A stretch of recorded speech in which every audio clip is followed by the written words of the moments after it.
টাকা এমন একটা জিনিস যেটা পাওয়ার জন্য মানুষ নিজের জীবনটা উজাড় করে দেয়।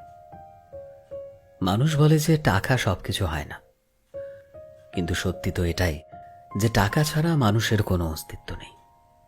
হাসপাতালের অসুস্থ মানুষটা জীবনে বাঁচা মরার সাথে লড়াই করে চলেছে, কিন্তু ডাক্তারের প্রথম কথা হলো আগে টাকা জমা করো, তারপর চিকিৎসা হবে। স্কুলে পড়লে টাকা, কলেজে শিক্ষা নিতে গেলেও টাকা, আর চাকরিতে সম্মান টাকার কাছে হার মেনে যায়। কোথাও গেলে টাকাটাই সবার আগে দরকার হয়। টাকা থাকলেই মানুষ মানুষকে মানুষ ভাবে। টাকা ছাড়া মানুষটা যতই সৎ ভালো মানুষ হোক না কেন, সমাজ সেই মানুষটাকে অবহেলা করতে শুরু করে। বাস্তব তো এটাই যে টাকা শুধু দরকারই হয় না, আজকের মানুষের প্রয়োজন হয়ে উঠেছে।